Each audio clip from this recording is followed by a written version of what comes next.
Hey folks, Carla Sands here, putting in a plug for Gene Valentino's Grassroots Truthcast. Throughout history, the spirit of patriotism has prevailed. The battles may have. It is 7:16, 16 minutes after 7 o'clock. The time that thousands of people wait to listen to Michael Paul, my introduction, and of course, the man with the plan, the Velvet Hammer himself. He looks marvelous. Yes, he does. Gene Valentino, who is also better known as the Ayatollah of Pensacola. So we are happy to have you here with us today. And I got to tell you that quick story. We're going to do, I know this is also a podcast that you and I do that people can go back and watch, but we're going to do a quick thank you to J.W. Cooper at Retha's Kitchen, because he texted me earlier this week and said, if you will call Gene Valentino, the Ayatollah of Pensacola, I'll give you a free piece of buttermilk pie, which is my favorite. So here we go. Will you tell him to hold an extra slice aside, because I'm coming in with you. Okay, deal. Gene, we'll go ahead and get started.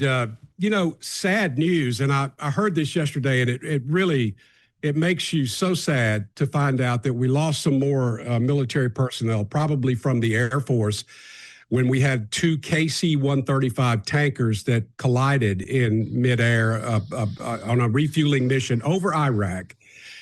One plane landed safety. It was squawking 7,700, which is, a lot of people noticed this that follow flight radar or the other apps out there that you can follow the planes. But in any case, they were able to land safely, so that crew's safe.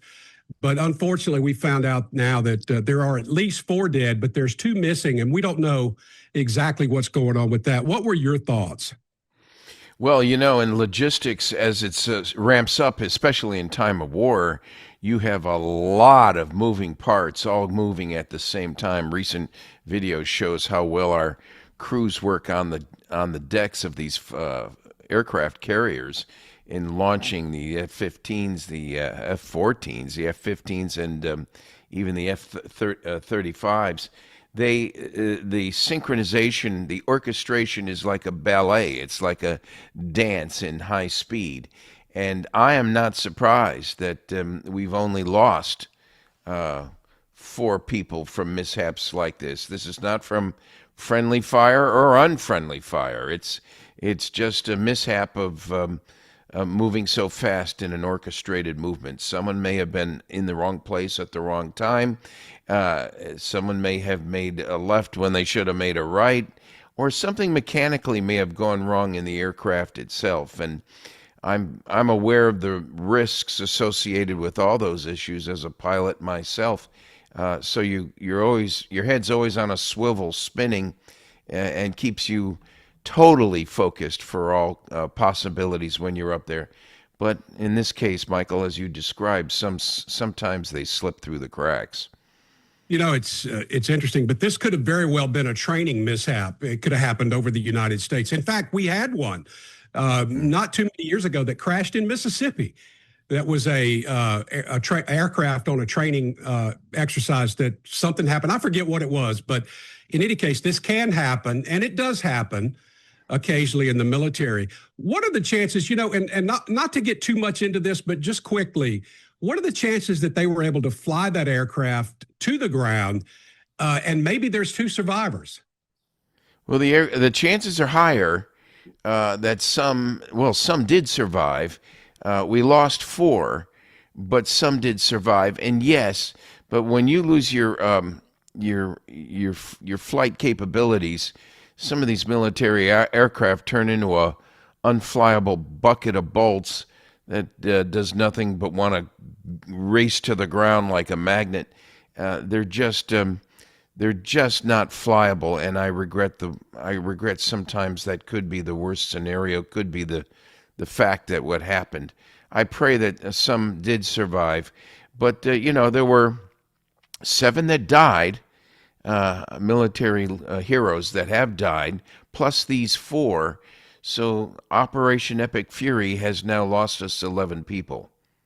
Yeah. Speaking of epic fury, a lot going on this week. It looks like they not only have air superiority, but air supremacy. And when you see those two aircraft like that flying, laudering, I guess you could say, over Western Iraq, that tells you that they have no capability to take any of our aircraft down. What have you observed over the last week or so since we talked? Yeah, I've been taking some notes just before airtime. We have over 15,000 enemy targets that we've struck since Operation Epic Fury began some 13 days ago. Iran now has no air force.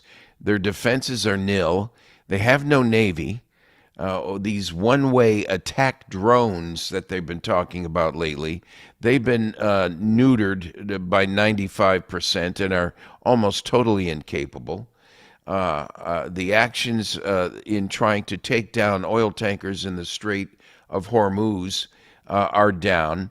The Persian Gulf to the northern half and the Gulf of Oman to the southern half before going out to the Arabian Sea. There, you've got a bunch of tankers stacked up, ready to go. President Trump announced again this morning he's had enough. I guess people will not hear what he has to say. His actions have and will speak louder than his words. I predict in the next 24 to 48 hours, a second wave of an American assault orchestrated in concert with Israel will take hold in the Strait of Hormuz and inland to Iran in an unblistered way, unprecedented as well, like never before. I don't think Trump wants it, nor can the economic financial markets support a protracted war. Just think, less than 13 days, and we've done more in devastating and making impotent an enemy, a foe that has caused a complete shutdown in the nation of Iran. Notice how quiet China and Russia have been. While they pretended in the news to intimidate us with their friendship with Iran, they've done nothing to step up to defend Iran in their time of need against Israel and the United States. I predict this will come to an end once they acquiesce, once they surrender. And whether, I used to be against us being so forward with this regime change idea. But when I pivot on you now in this conversation, it's related. It's not unrelated. The violent acts in the United States that have occurred in the last 2 weeks are from Islamic terrorists that are being investigated, whether it's New York City, Washington State, and everything in between. We're seeing targeted attacks against America from within, something Iran has triggered through its proxies that are sleeper cells that have been here in the United States. How many times have you and I talked about the flood in from the southern border, a complete reckless, treasonous disregard by the Democrats? The influx coming in from the southern border has in its group sleeper cells, and I use the term, that are sleeping in your neighborhood and mine as friendly neighbors today until they turn on you, Michael, and start killing. When will they evidence themselves? Is it not true that our local sheriff's associations are turning around and saying, well, the Constitution of the United States allows you to defend yourself. Go ahead and do it. If we're not there and we did not respond because of some defunding debacle, you go ahead and take the law in your own hands because the Constitution of the United States says you can. And let's eliminate in one way, shape, or form these sleeper terrorists that Iran has placed here over the years. So while we look at a massive assault, a very short timeline of an assault in Iran, I worry more about the sleeper cells that may evidence themselves in the decade ahead. the problem that I see with the Muslim community is not that we don't or can't get along. It's that you don't know which one has taken up the mantra of them. And there's something I don't know. I don't know the whole story, but I know that there's something that just sets them off. And all of a sudden they want to kill people. And I don't understand why, but I know what I see. And so, you've got Senator Tommy Tuberville, who has said that we're not compatible with Sharia law. We've got another congressman, I can't remember his name, but he's out there saying the same thing. And then, of course, everybody on the left, and including some on the right, are calling them bigots for just basically calling out what we all see.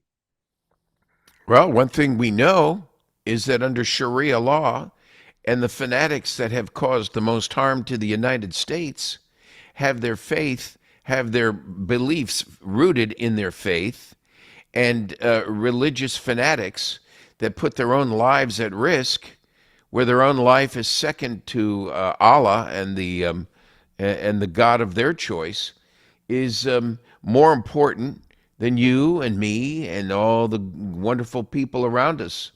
We're Sharia law and everything related to this Muslim teaching is the antithesis of what we believe, and that's the freedoms and liberties bestowed upon individuals. That's why I call my podcast the Grassroots Truthcast, because it's the grassroots of this nation that run the show. We get into trouble when the select few at the top turn into dictators. And rule of socialism and communism seems to be the way of these folks to better themselves at your expense and mine. It's the antithesis of democracy and the constitutional republic that we live with here in the United States. No wonder it survived 250 years and we're celebrating this summer. We shouldn't forget that. We're the oldest, longest, lasting, surviving republic in the world. That didn't come easy. It came from the blood, sweat, and tears of our forefathers and mothers, and we honor them, and we best not forget them. And some of these Gen Zers, respectfully, who are strong patriots, there's an equal number of them and their parents that think that government should be overturned and changed. How about Congress? Mike Ezell and some of the other congressmen in your area, wonderful guys and gals in serving. I tried to run for Congress myself for the same reason. I wanted to make a difference. We have a Congress and we have a judiciary. The Department of Justice and the prosecution folks related thereto need a complete reformation. Get off Donald Trump's back and look in the mirror. You guys have no entitlement to go after him anymore. Thank God he responded timely to Iran's buildup of nuclear weapons, which was just days away and were intended for the United States. Sleeper cells here or not. We, thank God, had a president step up and act. And all you have is Congress screwing around with the budget. They can't figure out how AI works. They can't figure out how to turn on their Zoom, and they can't. And they're trying to balance a budget and now today, as we speak, have a TSA issue with the airports. What a damn shame that they can't get their act together. Our mission should not be to support a congressman or woman that wants to impeach Donald Trump. We have a mission to get these bad actors in Congress and in our judiciary out of their post and work with a leader who has proven himself. Yeah, I think I'm out of gas. Yeah, you're out of gas and we're out of time as well. Thanks for joining us. Have a great weekend. We'll see you again next week. Best to you, buddy. Throughout history, the spirit of patriotism has prevailed. The battles may have